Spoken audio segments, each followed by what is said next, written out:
안녕하십니까 여러분, 차기현 변호사입니다. 어제 조국 후보자의 인사청문회가 있었는데 다들 보셨는지요? 네, 저는 그 인사청문회에서 조국 후보자가 너무 여러가지 거짓말을 하거나 뻔뻔하게 둘러대거나 얼버무려서 도저히 뭐 처음부터까지 볼 수는 없었고 중간중간에 중요한 이슈들에 대해서만 한번 보았습니다. 근데 인사청문회가 끝난 직후에 정경심 교수에 대해서 검찰이 사문서 위조로 기소를 했습니다. 동양대 총장의 봉사사항이 표창장이 위조되었다고 하는 것입니다. 사문서 위조에 대해서는 공소시효가 7년이고 문서 작성일이 2012년 9월 7일이어서 어제 9월 6일 자정이 지나면 공소시효가 만료되기 때문에 상당히 수사에서 범죄 혐의에 대한 입증 자료가 확보된 상황에서 기소하지 않는다는 것은 직무유기가 될 것이므로 기소하는 것은 법리상 당연하다 할 것입니다. 이에 대해서 뭐 청와대나 여당이 검찰이 정치한다든지 미친 무엇처럼 뛰든다든지 그렇게 표현하는 것은 오히려 그 자체가 부당한 억압행위라고 할 것입니다. 일단 청문회에서 나온 내용 중에서 지금 정경심 교수가 기소했던 내용 그리고 자녀 조민 씨에 대해서 좀 밝혀진 내용과 가지고 이야기를 좀 해보겠습니다. 표창장 문제, 그 표창장 문제에 대해서 김종민 의원은 청문회에서 자신이 알고 있는 표창장들, 총장이 말하는 동양대 총장이 말하는 문서 표창장 양식 1년 번호가 다른 거 그것만 해도 18개를 안다 이렇게 이야기했는데 18개를 알면 18개를 다 밝혀주시기 바랍니다. 그것이 과연 적법하게 발행된 것인지 아닌지 수사를 해서 아니면은 지금 이 사건과 같이 사문서 위조로 다 기소하고 그것이 특히 대학 입시에 쓰였다고 한다면 그것도 당연히 수사해서 입학 취소시켜야겠죠. 그것이 공정한 사회 아니겠습니까? 과정도 공정하고 결과는 정의로운 사회 그렇게 되겠죠. 어떤 불법이 많이 있다고 해서 그것이 적법하게 되는 것이 또 아니고 그것이 관행이 될 수도 없는 것입니다. 국회의원이 그렇게 말씀하셨으니까 그렇게 해주시면 아주 좋겠네요. 특히 김종민 의원은 청문회에서 질문하는 과정에서 동양대 총장의 표창장이 위조되었다면 조국 씨가 책임지겠느냐는 식으로 물어서 조국 후보가 책임지겠다고 했다가 또 그 나중에는 그 책임의 말이 본인이 사퇴가 아니라 다른 관련된 자들이 책임을 져야 된다는 식으로 그렇게 말을 얼버무렸습니다. 그거는 조국 후보자 입장에서는 지금 그 말 뜻을 아주 가혹하게 해석을 한다면 문서 위조가 밝혀져서 정경심 교수가 사문서 위조로 처벌받는다 하더라도 자기는 법무부 장관을 하겠다 그런 취지로 읽힐 수도 있죠. 이 순간에 어떤 사람이 생각납니까? 노무현 대통령이 생각나네요. 노무현 대통령 후보 시절에 대선 경선 과정에서 장인의 어떤 공산당 전력이 밝혀지고 그렇게 돼서 막 이제 처가의 어떤 발치산 이력 이런 것에 문제가 되니까 한마디로 잠재웠죠. 그렇다고 내 처를 버리란 말씀입니까? 그 한마디로 국민들 정서를 만지면서 공격한 사람을 다 덮게 만들었습니다. 근데 지금 조국 후보자의 경우에는 자신도 관여됐다고 의심을 받는 그런 사안에 대해서 처는 형사처벌을 받을지라도 자신은 장관직에 계속 있을 수도 있다. 이런 식의 뉘앙스의 발언을 해서 너무 비정하다는 생각이 듭니다. 여상규 법사위원장이 가족이 다 무너지는데 가정이 무너지는데 법무부 장관이 무슨 소용이냐 그렇게 지적을 했는데 굉장히 옳은 지적이죠. 미국의 하원 의원의 경우에 신생아가 어떤 병이 자기 아기가 어떤 병이 있다고 하는 게 밝혀지니까 연방 3선인가 됐던 의원인데 연방 하원직을 내려놨습니다. 연방 하원직을 내놓고 하는 말이 가정이 나를 필요로 한다. 그렇게 이야기를 했죠. 그게 여러분 그게 사회의 상식입니다. 그죠? 그게 사회의 상식입니다. 자신의 가족이 아프거나 또 가장을 필요로 할 때 공무를 맡다 보면은 도저히 가정에 신경을 쓸 수 없으니까 그거를 일단 내려놓고 그 가정으로 돌아가서 가족을 보살피겠다. 그렇게 하는 것이 상식이고 그런 인간성이 있는 사람이 공무를 담당해야 되지 않겠습니까? 그래야 사회가 바로 가지 않을까요? 자기 신의 어떤 입신 출세를 위해서는 또는 자신이 생각하는 이념의 완성을 위해서는 가족이 형사처벌 받건 자녀가 어떻게 됐건 나는 그대로 가겠다. 너무 비정하지 않습니까? 너무 비정하지 않습니까? 조민 씨의 경우에는 지금 이 표창장 말고 다른 것도 또 문제가 됐죠. 예, 그 고등학교에서 대학교에 진학하는 과정에서 썼다고 하는 당국대 의학 논문 제1저자로 등록되었던 대한병리학회지에 등록되었던 그 논문도 역시 문제가 됐죠.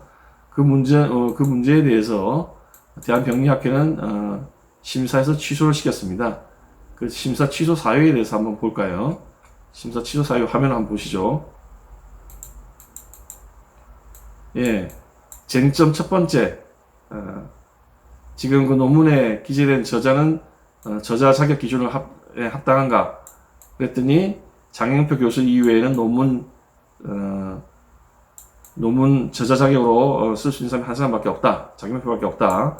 그 다음에 소속 표기를 지금 조민 씨의 소속 표기를 Institute of Medical Science 당국 University College of Medicine 당국의대 연구원 의학연구원으로 기재한 것이 적절한가 했더니 고등학교를 변경하는 것이 적합했다. 그러니까 고등학생을 밝히라는 얘기죠. 그 다음에 부당한 논문 저자 표기는 연구 부정행위인가? 예, 그 당시 저는 규정이 없었으나 2012년에는 그러한 교육기술부 훈령으로 저자 표시를 잘못하면은 연구 부정행위라고 하고 있다는 겁니다. 그 다음에 기관윤리위원회 IRB 의학 논문을 쓸 때는 IRB에 심사를 반드시 거치게 되어 있는데 거치지 않고도 IRB를 거쳤다는 식으로 기재를 했습니다. 그건 연구 부정행위가 되는 것이죠. 그래서 지금 이 논문에 대해서는 어떤 뭐 정정 절차를 그런 걸 통해 가지고 계속 유지시킬 수가 없다고 해서 결론을 냈습니다. IRB 승인을 받지 않았음에도 불구하고 받았다고 허위 기재하고 연구 과정 및 결과의 신뢰성을 담보할 수가 없고, 그 다음에 교신 저자의 소명에서 저자 역할의 부적절성을 다 인정했기 때문에 이거 연구 부정행위로 인정해서 논문 취소시켜 버렸습니다. 예.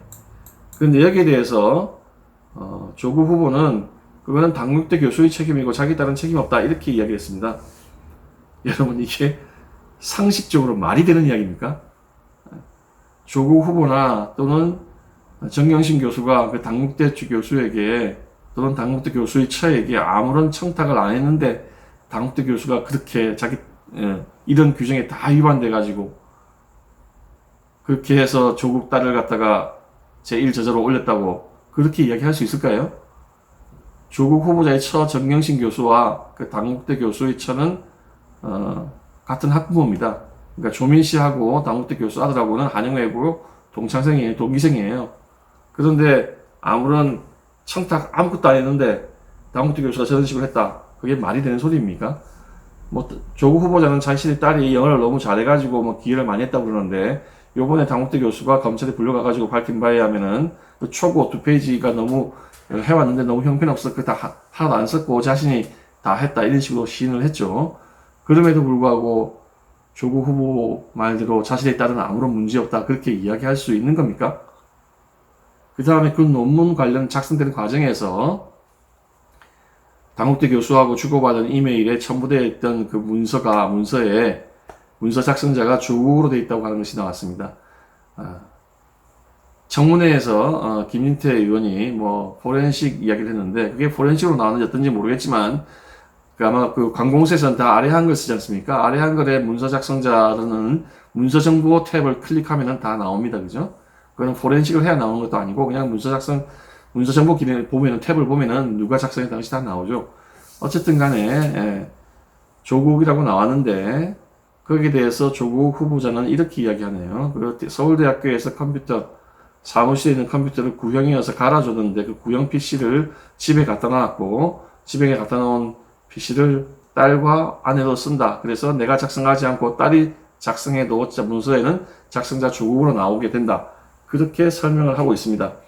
그런데 서울대학교는 국립대학 그리고 이게 국가에서 세운 특수법인이기 때문에 물품관리법이 적용이 되고 그 경우에는 그런 식으로 구형 폐기할 물건을 하더라도 그걸 개인이 가져갈 수가 없어요. 네, 매각하거나 아니면은 다른 기관에 그걸 기부하거나 그렇게 하고 있지 그게 구형이라고 해서 그거를 쓰고 있던 사람한테 주거나 그렇게 하는 게 아닙니다. 그냥 가져갔다면 그건 절도나 뭐 횡령이나 뭐 그렇게 되는 거죠. 예. 그거를 뭐 개인한테 가져가서 개인이 쓸 수 있게 적법하게 해준다. 전혀 그런 거 아닙니다.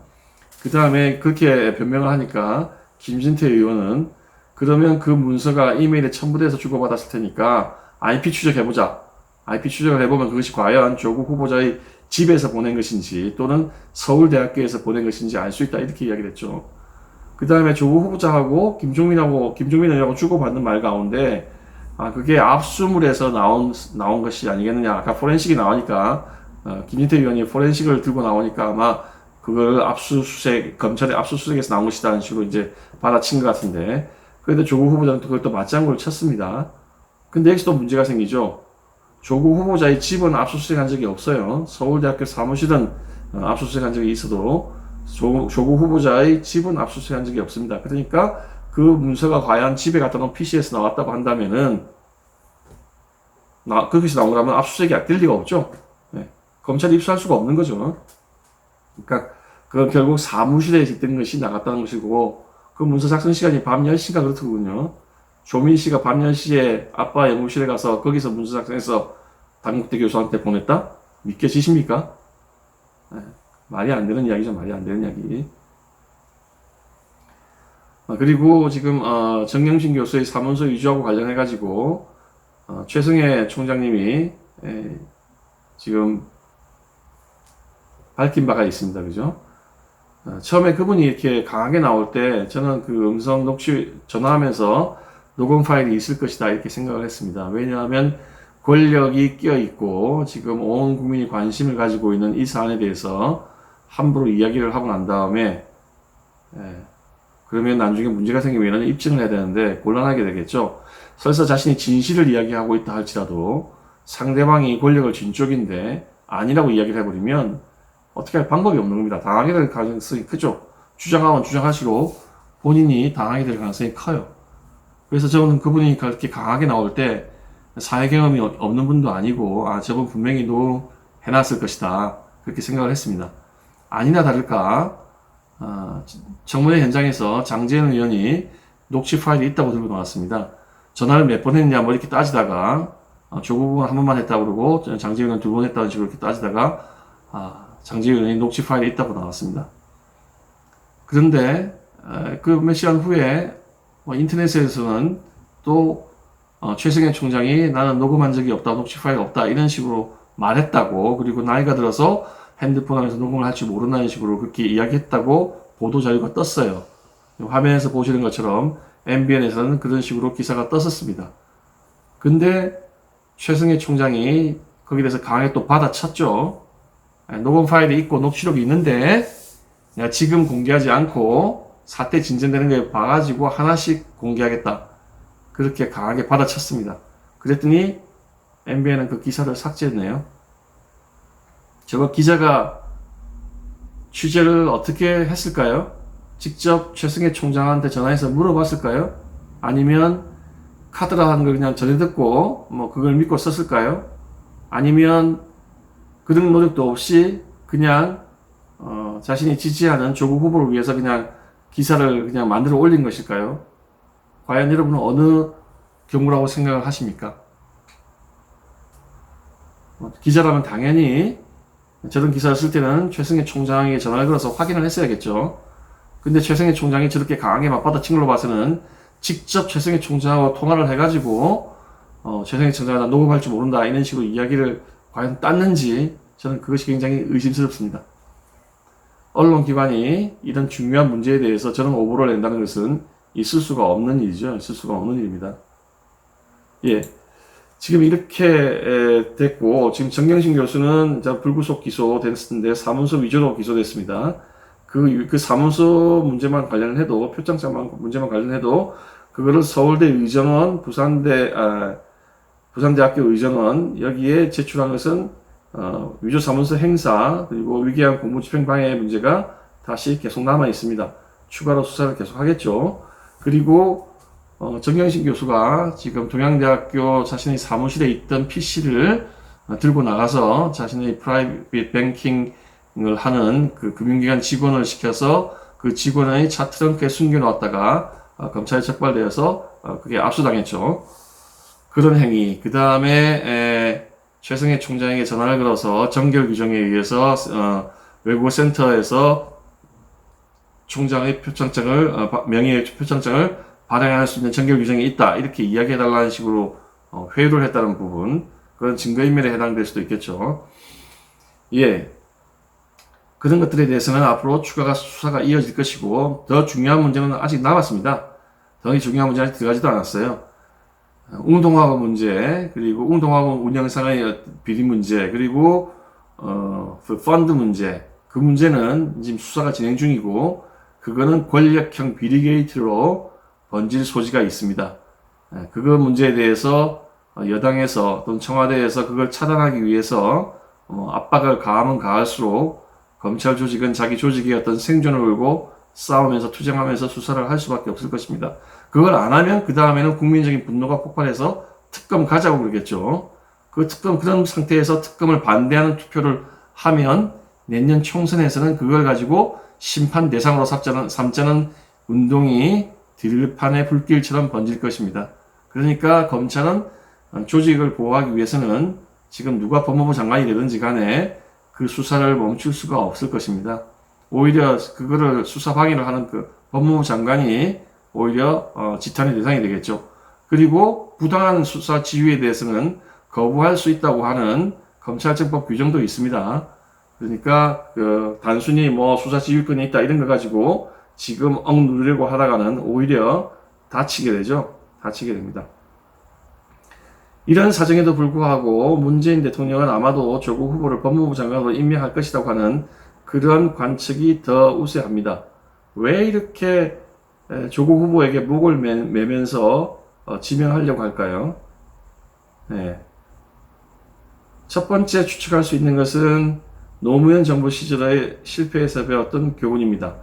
노무현 정부 시절에 여당과 대통령 사이에 갈등이 생기면서 균열이 생기니까 그 다음부터는 급속도로 청와대의 권력이 약해지면서 선거 패배에까지 그대로 밀려버렸다.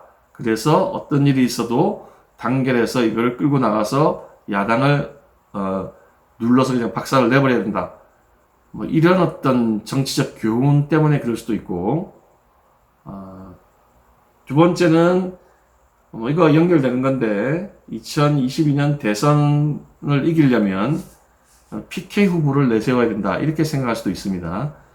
여당 호남표는 어차피 열린우리당, 더불어민주당 후보가 나오면 그쪽에 표를 던져줄 것이고 과거에도 늘 그래 왔으니까, 그 다음에 PK 후보를 내세워서 영남표를 TK와 PK로 나누고 PK 지역에서 한 45% 이상을 득표를 하면 무조건 승리한다. 정치공학적으로 그렇게 계산을 할 수 있죠. 야당이 반대로 이기려면은 여당 후보의 PK 지역에서 득표가 한 35에서 33% 정도로 그거를 제압을 해야 확실한 승산이 있기 때문에 뭐 그것도 하나의 정치공학적인 계산으로 가능한 이야기일 수 있습니다. 세 번째는 뭐 이런 것보다도 더 멀리, 더 근본적으로, 더 급진적인 생각인데, 조국 후보가 석사학위로 받은 것이 소비에트 형법 뭐 그런 이야기죠. 그러다가 이번에 내세웠던 검찰개혁이라고 하는 내용이 중국 공안 통치 체계를 모방한 것이라는 이야기가 있습니다. 그렇다면은 공수처를 검찰개혁이라는 명분으로 밀어붙여서 만든 다음에 검찰 조직과 법원 조직을 한 손아귀에 쥐고 공안 통치, 공포 통치를 통해서 20년 집권의 기반을 다져나가겠다라고 하는 그런 어떤 더 근본주의적인 생각을 할 수도 있다고 봅니다. 그래서 그 다음에 또 어떤 가능성이 있을까요? 그냥 제가 전부 다 제 생각이고 이게 무슨 사실이라고 단정하진 않겠지만, 단정할 수도 없지만 추론입니다. 세 가지 추론을 했고 그 다음에 다른 거는 뭐 잘 생각이 나진 않습니다. 근데 어떻다 하더라도 이걸 조국 후보를 법무부 장관으로 밀면은 어떻게 될까요? 예, 지금은 그렇게 된다면은 종전에 여당과 야당의 정치 대립에서 이제는 정부 여당과 청와대 여당과 국민의 대립으로 국면이 바뀌게 될 것입니다. 지금 여론조사 기관들이 조국 후보자를 법무부 장관으로 임명할 것인가에 관해서 조사된 결과들을 보면 대부분 다 반대 여론이 찬성 여론보다 한 2배 내지 3배가 높습니다. 리얼미터만 뭐 50대 초반과 40대 초반 정도에서 한 10% 정도밖에 차이가 안 나는 것으로 그렇게 만들어 놓았지만, 결과가 나왔지만, 나머지 여론조사 기관들은 2배 내지 3배가 높아요. 그런 상태에서 지금 조국 후보를 법무부 장관으로 임명한다는 것은 결국은 국민을 적으로 돌리겠다는 이야기하고, 다를 바 없는 이야기가 됩니다.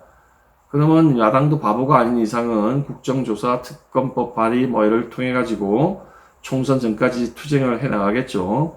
그리고 이 엄청난 불공정과 불의에 분노한 20대가 거기에 뛰어들게 될 것입니다. 그리고 그 열기는 다른 세대들에게도 점차 번져나가게 되겠죠. 그렇게 되면은 노무현 정부 때와 마찬가지로 다른 경로를 택했지만 노무현 정부 때와 마찬가지로 급속도로 지지도가 떨어진 결과가 나올 수 있다고 생각합니다. 무리를 하면은 항상 그에 대한 화가 들어오는 것이죠. 저는 조국 후보자의 이 사태는 좌파 586 세대의 민낯이 그대로 폭로되면서 그들의 도덕적, 정치적 자산이 파산한 결과를 보여주는 것이라 생각합니다. 좌파 586 세대는 1980년대 초반에 대학교에 들어왔습니다. 60년대에 태어나고 그 당시 나이가 30대이고 그리고 80년대 학번인 사람들이 2000년대 초반부터 정치계에 뛰어들고 그들이 어떤 사회를 주도를 했죠. 80년대에 권위주의 정부, 군인 출신 대통령 정부에 대해서 투쟁하면서 도덕적 명분을 많이 쌓아왔고 그것이 정치적 자산이 되었습니다. 근데 그들이 정치, 경제, 사회, 문화 각 부분에 진출하면서 중진이 되고 또 기득권을 차지하면서 그들끼리의 네트워크가 되어가지고 각자의 문제점에 대해서 덮어주고 또 각자 활동을 서로 후원해주고 하면서 대한민국의 지금 상층부를 점령하고 있습니다. 근데 그러다 보니까 이제 도덕적 문제에 대해서 불감증이 생긴 거죠. 우파 인사 중에서 지금 조국 후보 같이 저런 행위를 계속 해왔다면 벌써 가루가 되도록 까이고 또 까여서 아마 박살이 났을 것입니다. 근데 저런 행위를 하고도 지금까지 계속 버텨온 것은 그 좌파 586 세대 그리고 강남 좌파들의 어떤 카르텔이 형성되어 있기 때문이라고 저는 생각합니다. 그 카르텔의 민낯이 이번에 폭로된 것입니다.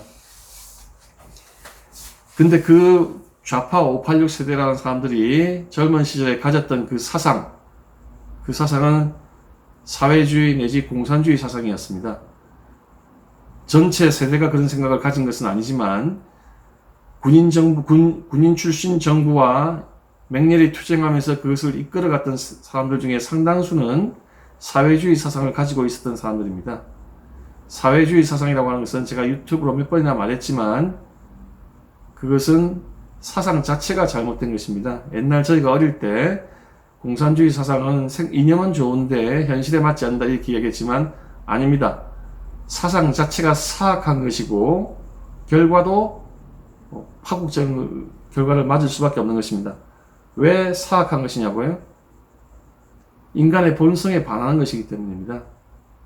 인간의 본성에 반하는 것입니다.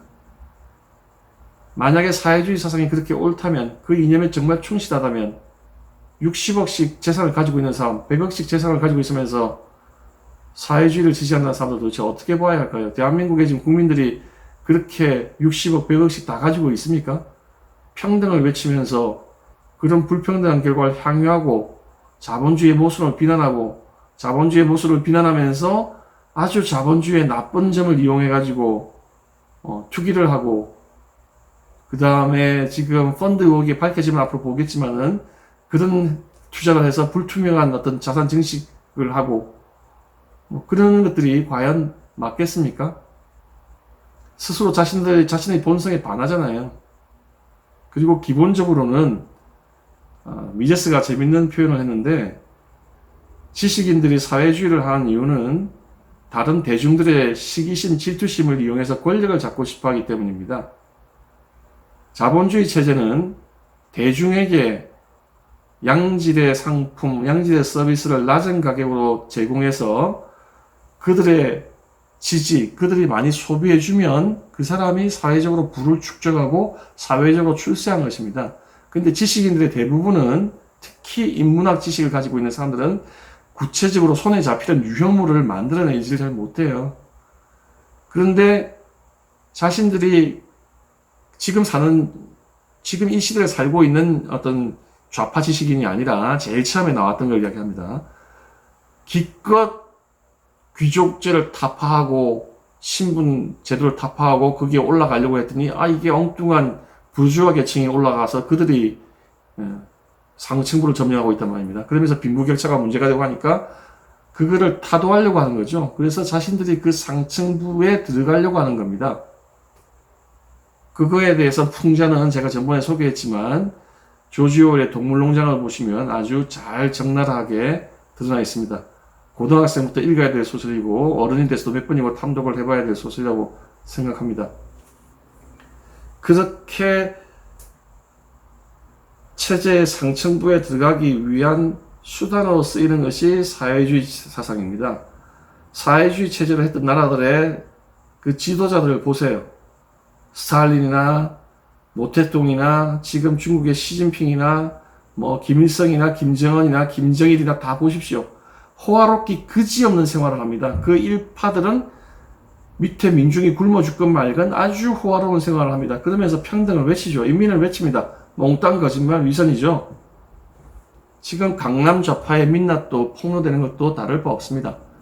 오히려 정말 건전한 경쟁, 정말 공정하고 건전한 경쟁을 통해서 각자의 실력을 키우고 그 다음에 그걸 통해서 많은 사람들한테 혜택을 주고 낮은 가격에 그러나 좋은 질의 상품 서비스를 제공해서 그들이 정당한 부를 가지게 하고 그걸 존중해주고 그리고 그렇게 쌓은 부를 가지고 자신이 좋아하는 분야, 자신이 돕고 싶다고 하는 분야의 사람들을 돕게 만들고 그렇게 돕게 만드는 기부금에 대해서는 세제 혜택을 주어서 그거를 장려하고 그게 올바른 사회 풍토를 이끌어 나가는 것이죠. 그게 우익의 생각입니다. 이번 조국 사태는 나라를 위해서는 참으로 좋은 계기를 만들었던 일이라고 생각을 합니다. 20대 청년 여러분 깨어나십시오. 20대 청년들이 지금 30대 40대 그들처럼 좌익을 지지하면 당신들의 미래는 없습니다. 깨어나셔서 공정한 기준, 하나의 기준을 가지고 좌익 인사, 우익 인사 가리지 아니하고 같이 들이대십시오. 그래서 진짜 이 사회의 적폐들을 청산해서 여러분들이 마음껏 쌓은 실력을 발휘할 수 있는 나라를 만들어 갑시다. 586 세대들 중에서도 저와 같은 생각을 가지고 있는 사람들이 많이 있습니다. 저희들은 그러한 20대들을 격려하고 지지하고 응원합니다. 그런 분들이 있다면 저희들은 정말 전심을 다해서 그분들을 응원해주고 싶습니다. 왜냐하면 지금 586 세대들을 세대 교체를 해야 됩니다. 세대 교체를 해야 여러분들에게 길이 열립니다. 지금 586 세대들이 잡고 있던 그 좌파 586 세대들이 그 사고가 대한민국을 지배하는 한 당신들의 미래는 없습니다. 힘내십시오, 여러분. 대학생 여러분들 힘내십시오. 네, 오늘은 이상 마치도록 하겠습니다. 감사합니다.